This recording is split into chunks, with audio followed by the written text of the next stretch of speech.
is detector project. Yeah, it is very important.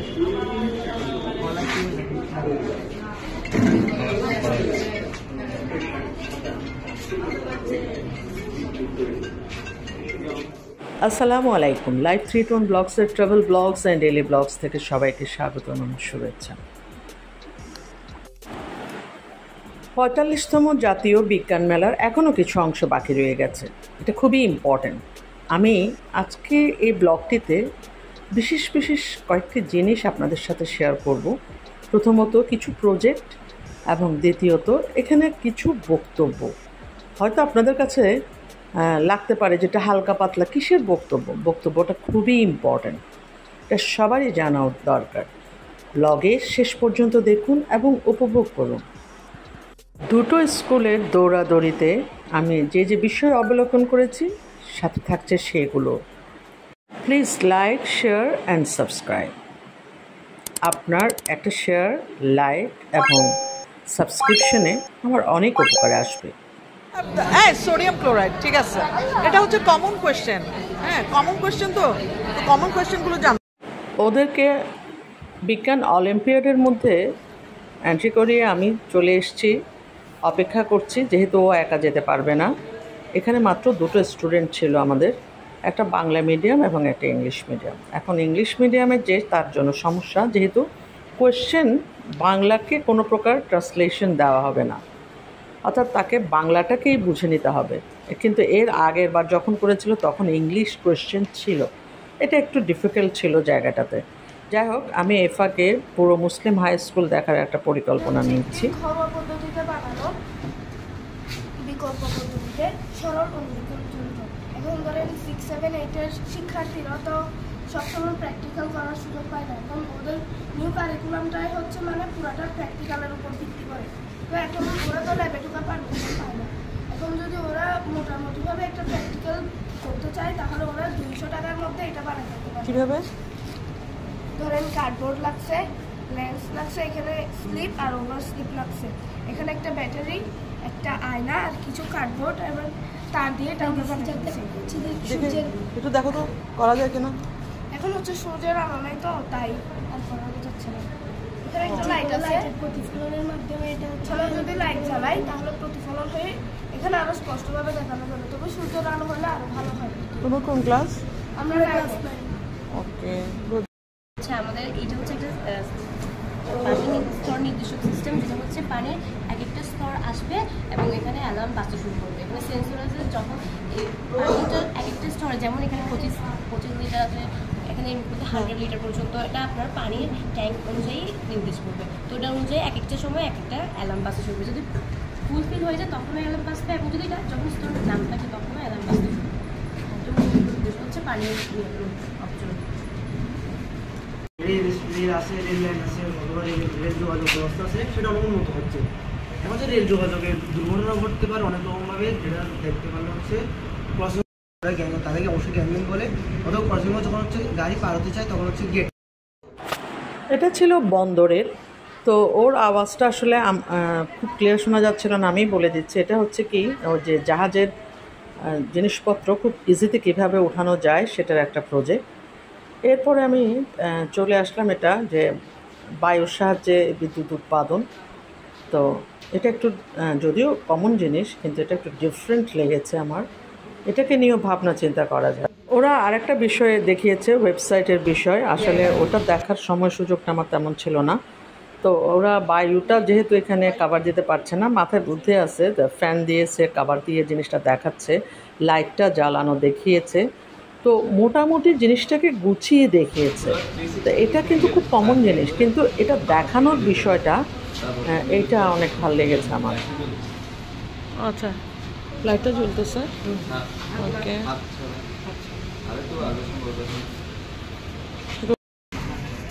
R project নাই আর কই? এখানে নাই, পাশে পাশে আছে। চলে এলাম আর একটা রুমে, সেখানে ক্যান্ট ইংলিশ মিডিয়াম। তো এখানে একজন পরিচিত স্যার, সবাই চেনেন, হিমেল স্যার। তো উনি আসেন নাই অবশ্য, ওনার অন্যান্য কলিগরা এসেছেন। তো এই রুমটাতে মোটামুটি অনেক স্টুডেন্ট, এখানে আরেকজন পরিচিত ছিল আমার, যিনি আমাদের সাথে ট্রেনিং করেছেন।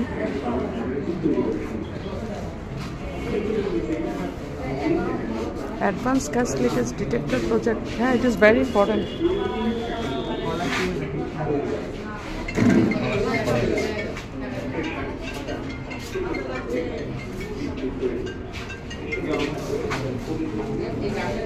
এটা তো এখন দেখানো যায়।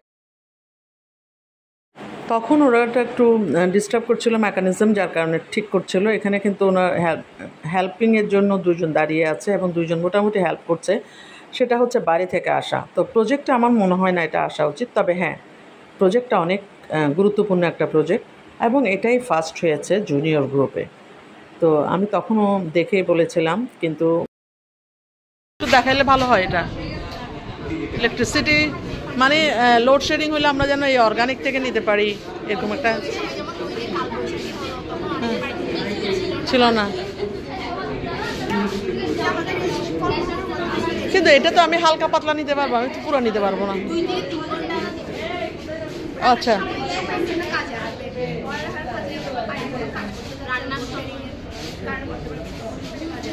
সাতবাড়িয়া মানে সবাইকে চন্দনাইশ থেকে আসছে না?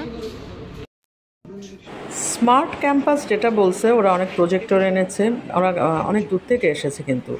তো এই যে প্রজেক্টর আনা, তারপরে ওদের যে এলিমেন্টসগুলো আমি দেখেছি, সেগুলো খুব উন্নত মানের এলিমেন্টস এবং তারা খুব নিট অ্যান্ড ক্লিন জিনিসটাকে বোঝানোর চেষ্টা করছে। কিন্তু সেই জিনিসটা আসলে কতটা আমরা অ্যাপ্লাই করতে পারবো সেটা আমি সন্দিহান। যেমন ওরা একটা কথা বলেছে যে লাইটিংয়ের ব্যবস্থাটা যে সবসময় সুইচ দেওয়া বা ক্যাম্পাসে করা, যেমন বৃষ্টি তো হয় না, তো বৃষ্টি না হলে আমরা তখন টারবাইন ইউজ করবো, টারবাইন ইউজ করতে পারবো। আমাদের ল্যাবরেটরি হবে স্মার্ট, যেমন কি আমরা এখন যেগুলো পরীক্ষা করতে গিয়ে, যেমন কি কুশের একটা অংশ দেখতে গিয়ে আমরা বিভিন্ন বই কাটাকাটি করতে হয়, কিন্তু এখন আমরা যদি প্রজেক্টর বা মিডিয়ার মাধ্যমে সেগুলো 3D প্রিন্ট দেখাই, তাহলে আমাদের খুব সহজে দেখতে পারবো। 3D প্রিন্টে আমি কেমনে দেখবো? ওরা আমাকে বলছিল গেটে আপনি প্রেশার দেন, ওই যে ওখানে ঘরটাতে লাইট জ্বলে উঠবে। তো আমি প্রথমে বুঝি নাই, পরে বুঝছি। তো আসলে খুব ইজিতে আমরা সব কিছু পাওয়া, এটা আমাদের এখন একটা অভ্যাসে পরিণত হয়েছে এবং এটাই চাচ্ছি আমরা আসলে। তো স্মার্ট ক্যাম্পাসটা আসলে এটাই করতে চাচ্ছে। ওদের আইডিয়াটা খারাপ না, যদি অ্যাপ্লাই করতে পারে। হ্যাঁ, না না, কালকে রাতের বেলা কোথায় ছিল? ও আচ্ছা আচ্ছা, এটা জানতে চাচ্ছি, কারণ এটা তো অনেক ঝামেলা না। এই তোমাদের আজকে স্কুল খোলা? হ্যাঁ হ্যাঁ, ইনভাইট কে দিছে বলো তো একটু, ইনভাইট কে দিছে?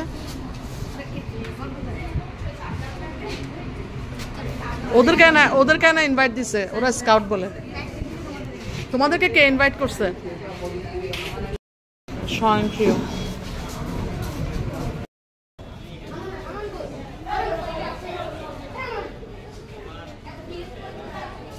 চলো, তোমাদের ছেলে মেয়েরা এত পিচ্ছি পিচ্ছি কেন? বড়রা কই? এখন দোতলায় এসেছি, এটা দোতলা নাকি তিনতলা, আচ্ছা যাই হোক, দোতলায় এসেছি প্রজেক্ট দেখতে। তবে এখানে আরও কিছু প্রজেক্ট আছে, তো দেখা যাক কেমন হয়। কলেজ সেকশনে অর্থাৎ সিনিয়র গ্রুপটাতে এসেছি আমি। এখানে সবাই আছে, তবে একটা জিনিস, সবাই স্মার্ট বাংলাদেশ করার প্রকল্পে অস্থির। মানে প্রায় সবাই কোনো না কোনো বিষয়কে বেস করে স্মার্ট বাংলাদেশ করবে। তা আসলে আমার যেটা প্রশ্ন থাকে যে এতগুলো প্রজেক্ট যখন হয়, সেখান থেকে কোনো না কোনো আইডিয়া নিয়ে কি স্মার্ট বাংলাদেশ করা যায় না? যাই হোক, এখানে অনেক দূর থেকে এসেছে এরা, তো সেই হিসাবে তো এদেরকে আসলে অনেক ধন্যবাদ, কারণ আমরা অনেক সময় জেলা থেকেও খুব কাছাকাছি আসতে পারি না। তো অনেক দূর থেকে এত জিনিস নিয়ে আসাটা অনেক ডিফিকাল্ট।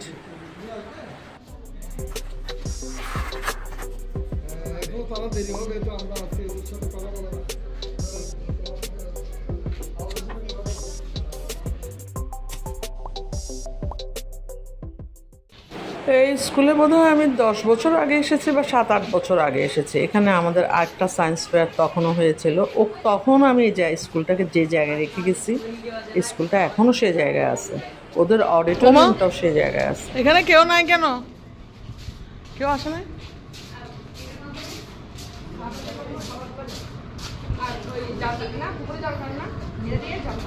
আমাকে একটু বোঝাও। ওদের সাউন্ড ছোট বলে আমি বলছি, এটা একটা হচ্ছে যন্ত্র যেখানে দিঘি বা বড় বড় পুকুরগুলোতে যেখানে মাছ চাষ হয় সেখানে মাছ চাষের খাবারটা ছিটানোর একটা যন্ত্র। মানে এটা মানুষ করবে না, ওই যন্ত্রটা স্বয়ংক্রিয়ভাবে খাবারগুলোকে সার্ভ করবে। উদ্যোগটা খারাপ না, কিন্তু সেটাকে আমি বলেছি এত বড় করলে তো হবে না, এটা ছোট করে যদি অ্যাপ্লাই করা যায় সবার জন্য এটা আরও অনেক ইজি হবে। মোবাইলে ওটার স্পষ্ট বোঝা যাচ্ছে, আপনারাও দেখুন। কিন্তু এটা তৈরি করতে কত লাগবে? তৈরি করতে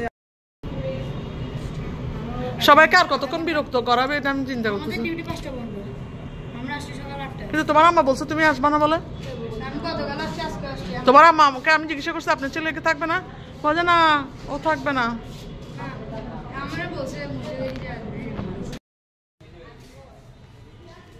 আরও আছে উপরতলায়, তো আমি ওদিকে যাচ্ছি। আমার সাথে এই স্কাউটগুলো আছে, পিচ্ছি পিচ্ছি স্কাউটরা, কিন্তু তারা অনেক অ্যাক্টিভ আমার মনে হয়েছে, কারণ এরা সবার দেখাশোনা করাটা, ওরা সকাল থেকে আসছে এবং 5টা পর্যন্ত থাকবে। তো ওরা আমাকে রুমে রুমে নিয়ে যাচ্ছে, এক একজনের দায়িত্ব পালন করছে, কারো পানি লাগলে পানি দিচ্ছে। খুব মানে চমৎকার একটা ডিসিপ্লিন মনে হচ্ছে এই জায়গাটাতে, এই স্কুলে। আর এখানে যারা এসছে তারাও বিজ্ঞান ক্লাবের ছিল, তো এখানে মোটামুটি এটা একটা ক্লাবের আমি খুব নাম শুনছি, এটা কি স্মার্ট সবাই সিটি? বলছে খুব সুন্দর হয়েছে। তো আমি ওনার কাছ থেকে একটু জিজ্ঞাসা করার আপনারা জন্য কি করেছেন? বেসিক্যালি এখানে আসা, যে কী করেছে। আগে একটা আপনাদের বিজ্ঞান মানে কোন জায়গা থেকে আসছেন সেটা একটু শুনতে চাচ্ছিলাম। হ্যাঁ, আচ্ছা, কারণ আপনারা তো অনেক উন্নত মানের জিনিস দেখাবেনই। তারপর এটা বিষয়টা কি আপনি একটু আমাকে একটু বলেন তো। এটার নাম হচ্ছে মূলত design and implementation of an learning base. একটা অ্যাপ্লিকেশন হবে যেটা হচ্ছে আপনি ওই জ্ঞানের মধ্যে মাইক্রোসফটে পাবেন। এই জিনিসগুলোকে একবার ইমপ্লিমেন্ট হবে, একবার বাজারজাত করার মার্কেটিং করতেই হবে, মার্কেটিং ছাড়া জায়গা যাবে না। আসতেছে না? আচ্ছা, পানির সাহায্যে জ্বালানি তৈরি, ইন্টারেস্টিং তো। পানির সাহায্যে জ্বালানি তৈরি কেমনে করলা? কোন স্কুল? City pilot? এই অলিম্পিয়াডে গেছে না, চলে আসছে? হ্যাঁ, ফাইনালি অলিম্পিয়াড শেষ হওয়াতে আমি স্টুডেন্ট নিয়ে আবার যাচ্ছি আসতে হবে খাসেগের আবার। স্কুলে, বিকজ ওখানে নাকি আবার এসে কিছুক্ষণের ওঠে না জন্য এখানে। প্রজেক্ট দেখাতে হবে, আর সমাপনী অনুষ্ঠান হবে এখানে। আচ্ছা, বাইরে ওদের বসাইছে, আমি তো দেখি নাই।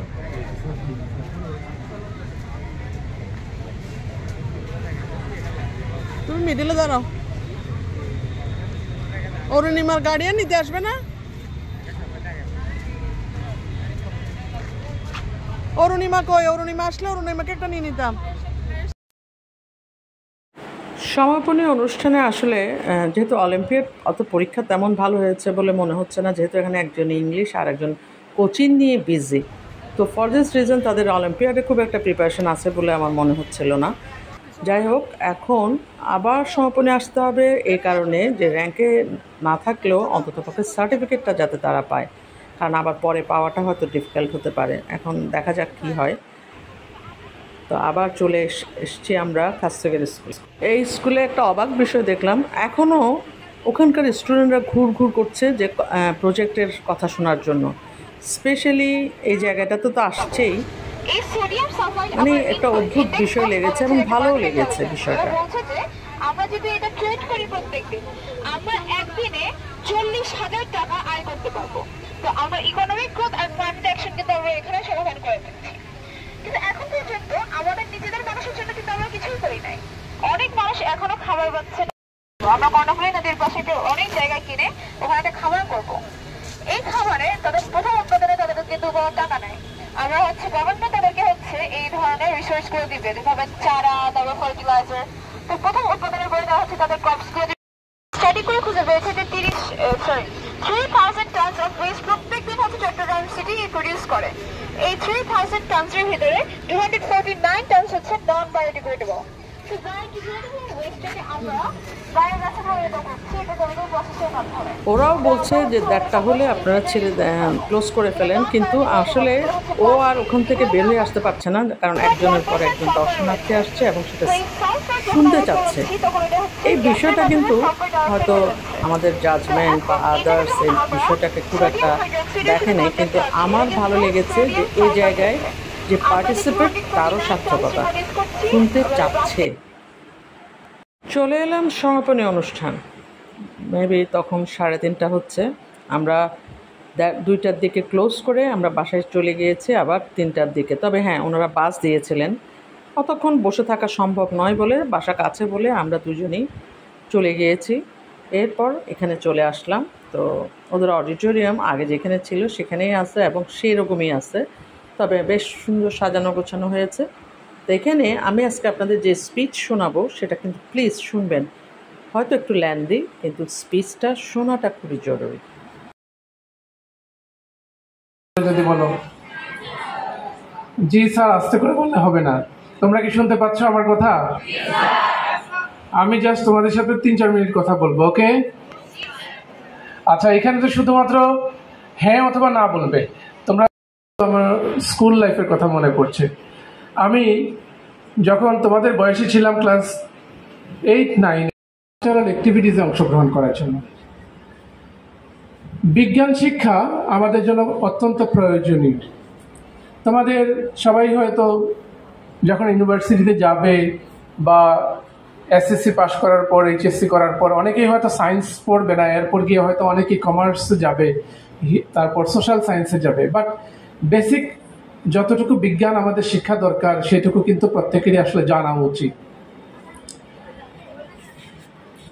আমি গতকাল ডক্টর খাস্তগীর গার্লস হাই স্কুলে যে ওপেনিং অনুষ্ঠান ছিল, ওপেনিং সেরেমনি, সেখানে আমি কিছু কথা বলেছিলাম। I would like to repeat some of those. সে কথা কিছু আবারও রিপিট করতে চাই। তোমরা সেখানে যদি কেউ থেকে থাকো যে অ্যাটেন্ড করেছিলে, তাহলে হয়তো সেটা তোমাদের জন্য আবারও শোনা হবে। তো তারপরে আমি কথাটি বলতে চাই, সেটা হচ্ছে আমরা বাংলাদেশে এখনো পর্যন্ত বিজ্ঞান চর্চাকে, বিজ্ঞান শিক্ষাটাকে এটা খুব আগ্রহের জায়গায়, আকর্ষণীয় জায়গায় করতে পারিনি। আমাদের চেষ্টা রয়েছে, আমাদের একটা পরিকল্পনাও রয়েছে যে চট্টগ্রামে আমরা একটা সায়েন্স মিউজিয়াম বা একটা ফিউচার ওরিয়েন্টেড ফিউচার মিউজিয়াম করার, একটা ফিউচার মিউজিয়াম যদি আমরা করতে পারি, তাহলে তোমরা দেখতে পাবে সেই মিউজিয়ামে, আমরা জানি যে সিইং ইজ বিলিভিং, দেখা মানে হচ্ছে তোমার ভেতরে, তুমি যদি দেখো কোনো বিষয়, তখন তোমার ভিতরে তুমি সেটাকে রিয়েলাইজ করতে পারো, তুমি সেটাকে ধারণ করতে পারো। যে পৃথিবীর বিভিন্ন জায়গায় ইন্টারনেট অফ থিংস তোমরা অনেকেই জানো, IoT, artificial intelligence, robotics, 3D printing, এই অনেক কিছু কিন্তু বিশ্বের বিভিন্ন দেশে কিন্তু চলে এসছে। সেই আইডিয়াগুলো তোমাদের সামনে যদি আমরা দেখাতে পারি, শোকেসিং করতে পারি, একটা মিউজিয়াম থাকে, তখন কিন্তু তোমরা অনেক বেশি শিখতে পারবে। তখন তোমাদের আরো বিজ্ঞান চর্চার প্রতি তোমাদের আগ্রহ আরো বাড়বে। দেশের বাইরে স্টেম এডুকেশনের অত্যন্ত গুরুত্ব রয়েছে। স্টেম এডুকেশন হচ্ছে STEM, science, technology, engineering and mathematics. Stem, science, technology, engineering and mathematics.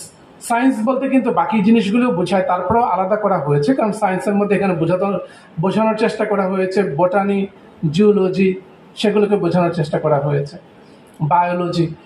তো এই এডুকেশন যারা স্টেমের উপর যারা পড়ালেখা করে, যারা ভালো করে পড়ালেখা করে, তাদের জন্য কিন্তু বিশ্ব উন্মুক্ত। তোমরা কিন্তু you'll be able to be a global citizen. তোমাদের দেখা যাবে যে মার্কিন যুক্তরাষ্ট্রে, অক্সফোর্ড, ক্যামব্রিজ, হার্ভার্ড, MIT, সেই ইউনিভার্সিটিগুলোতে তোমরা কিন্তু পড়তে যেতে পারবে। অস্ট্রেলিয়া, জাপান, সাউথ কোরিয়া, এই সকল দেশগুলো তোমাদের জন্য উন্মুক্ত হয়ে যাবে। স্টেম এডুকেশন সেজন্য ওই সকল দেশে খুবই গুরুত্বপূর্ণ। স্টেম এডুকেশন আমি চাই যে তোমরা এখান থেকে অনেকেই পড়ালেখা করে স্টেমে পড়ালেখা করবে, তোমাদের যে পটেনশিয়াল আছে সেটাকে উন্মুক্ত করবে। আমাদের যে বর্তমান যে ক্যাপাসিটি রয়েছে, আমাদের যে নলেজ রয়েছে, আমরা বর্তমানে যে আমাদের ট্রেডিশনাল পড়ালেখার যে মডেল রয়েছে, এটি থেকে কিন্তু বের হয়ে এসে আমাদের আরেকটু বেশি কিছু শিখতে হবে। শুধুমাত্র স্কুলে আসা, আমাদের যে কয়টা টেক্সট বুক দিয়ে দেওয়া হয়েছে সেগুলো শেখা, মুখস্থ বিদ্যা, এগুলোই কিন্তু জীবনের শেষ কথা নয়। এর বাইরে তোমাদের জানতে হবে ওয়ার্ল্ডের কোথায় কি হচ্ছে, আপডেটেড থাকতে হবে। এখন কিন্তু তোমার বাসায় কম্পিউটার আছে, ইন্টারনেট আছে, তুমি মোবাইলেই কিন্তু এখন গুগল করে যে কোনো ইনফরমেশন তুমি জানতে পারো। তুমি ইউটিউব দেখে কিন্তু তুমি বিভিন্ন লেসন নিতে পারো, শিখতে পারো। তুমি চাইলে 2-4টা ল্যাঙ্গুয়েজ শিখতে পারো, নট অনলি ইংলিশ, তুমি but also French, Chinese, German, যে কোনো একটা ল্যাঙ্গুয়েজ যদি শিখো সেটা কিন্তু তোমার জন্য একটা অ্যাডেড অ্যাডভান্টেজ হবে। তুমি কিছুটা ইলেকট্রিশিয়ানের কাজ শিখতে পারো, একটু গাড়ি মেরামতের কাজটা শিখতে পারো। তারপর অনেক কিছুই আছে যেগুলো নতুন নতুন অনেক আইডিয়াজ আছে। কারণ শুধুমাত্র স্কুল, কলেজ, বিশ্ববিদ্যালয়ে পড়ালেখা করে একটা সার্টিফিকেট নিয়ে বের হলে কিন্তু তুমি কাজের জন্য উপযুক্ত হবে না। তোমার জন্য কিন্তু কেউ চাকরির বাজারে বসে নেই। তুমি চাকরির বাজারে দেখবে প্রচুর প্রতিযোগিতা। তোমার যদি স্কিল থাকে, তোমার যদি অনেকগুলো স্কিল থাকে, তুমি যদি 2-1টা ল্যাঙ্গুয়েজে কথা বলতে পারো, তাহলে তুমি যদি একটা সফটওয়্যার চালাতে জানো, 2টা সফটওয়্যার চালাতে জানো, একটা প্রোগ্রামিং শেখো, তাহলে দেখবে যে তুমি কিন্তু তোমার আরেকজন ক্লাসমেট, কোর্সমেটের কাছ থেকে কিন্তু তার চেয়ে কিন্তু তুমি কিন্তু আরো একটু বেশি এগিয়ে থাকবে।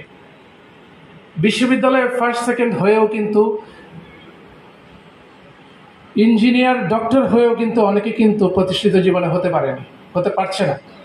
জীবনে সফল হওয়ার জন্য তোমাদের শুধুমাত্র ফার্স্ট, সেকেন্ড, থার্ড হতে হবে না। ইভেন একজন ব্যাক বেঞ্চারও কোনো রকমে পাশ করে কিন্তু জীবনে প্রতিষ্ঠিত হতে পারে। জীবনে সবাই ডাক্তার হবে না, সবাই ইঞ্জিনিয়ার হবে না, প্রয়োজনও নেই। স্থিরভাবে জানার চেষ্টা করবে। আমি প্রচুর লাইফে কিন্তু আমার নিজের ডিসিপ্লিন চেঞ্জ করেছি। আমি একসময় এসএসসি, এইচএসসিতে ইন্টারমিডিয়েট পাশ করার পর আমি ইউনিভার্সিটিতে পড়ালেখা করেছি ম্যানেজমেন্ট ডিপার্টমেন্টে। 1 বছর ফিজিক্সে পড়েছি। ফিজিক্স পড়ার পর সেটা ছেড়ে দিয়ে ম্যানেজমেন্ট ডিপার্টমেন্টে গ্র্যাজুয়েশন করেছি। করার পরে আবার ফিনান্সে আমি এমবিএ করেছি আইবিএতে, ঢাকা ইউনিভার্সিটি, তোমরা জানো বাংলাদেশে সেটা হচ্ছে নাম্বার 1 ইনস্টিটিউশন বলতে গেলে। তারপর আমি ইকোনমিক্সে আমি মাস্টার্স এবং পিএইচডি করেছি। সো আমি একটা পর্যায়ে ইউনিভার্সিটি পড়া অবস্থায়ও জানি না যে আমার প্রিয় সাবজেক্ট কোনটা। আমি অনেক পরে গিয়ে বুঝতে পেরেছি আমার সবচেয়ে প্রিয় সাবজেক্ট হচ্ছে ইকোনমিক্স। এবং এখন আমি বুঝতে পারি যে এখন আমার ভালো লাগে ইকোনমিক্স, বিহেভিয়ারাল সাইকোলজি এবং ফিলোসফি। সো তোমরা তোমাদের ভালো লাগার জায়গা থেকে তোমাদের খুঁজে বের করতে হবে, এবং সে ভালো লাগার জায়গাটি তোমরা যদি চর্চা করো, আমার দৃঢ় বিশ্বাস তোমরা জীবনে সফল হবে। সফল মানে শুধুমাত্র ডাক্তার, ইঞ্জিনিয়ার হওয়া নয়। আমি তোমাদের সবার শান্তিপূর্ণ এবং মঙ্গলময় জীবন প্রত্যাশা করছি, এবং এক সুন্দর আয়োজনের জন্য, এই প্রিমিসিসটি দেওয়ার জন্য আমি গভর্নমেন্ট মুসলিম হাই স্কুলের সম্মানিত প্রধান শিক্ষক সহ এই স্কুল কর্তৃপক্ষ এবং সকল শিক্ষক মণ্ডলী সকলকে ধন্যবাদ এবং কৃতজ্ঞতা জানিয়ে আমার বক্তব্য শেষ করছি। জয় বাংলা, বাংলাদেশ চিরজীবী হোক।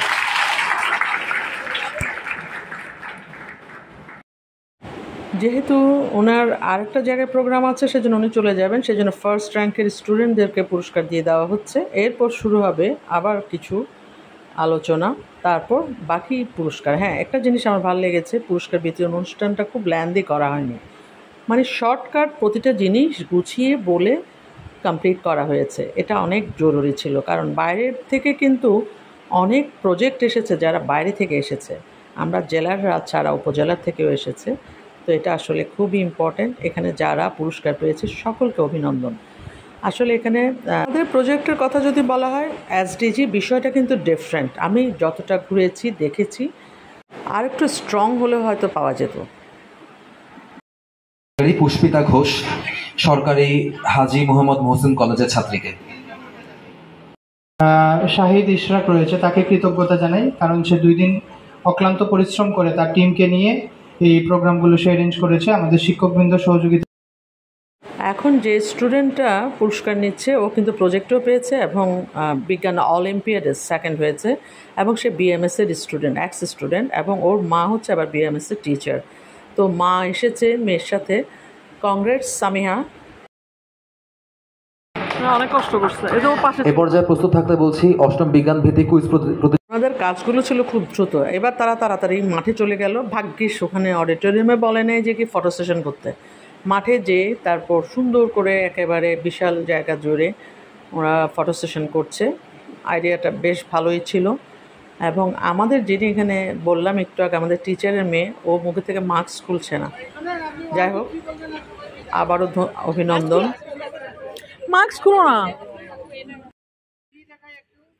একটা কথাকে আমি আবার রিপিট করছি যে যারা জিতেছে আর যারা জিতেনি, দুপক্ষকেই কিন্তু অভিনন্দন। দুপক্ষই অনেক ফাইনালি আমরা এখন না এটা সম্ভব নাকি? কিছু একটা পাওয়া যাবে? আমি নিজেকে না কুণ্ডেশ্বরী করছে। হ্যাঁ, আমি চুয়েট কলেজ না, আমি এখানে এসে যেগুলো দেখছি ভালো লাগছে। যেটা ফার্স্ট হয়েছে জুনিয়রে, ঠিক আছে, কিন্তু জুনিয়র ফার্স্টের মধ্যে আমার একটা অবজেকশন আছে, সেটা হচ্ছে যে বাদ দেন। Please like, share and subscribe. সবাই ভালো থাকুন, সুস্থ থাকুন, নিরাপদে থাকুন। আল্লাহ হাফেজ।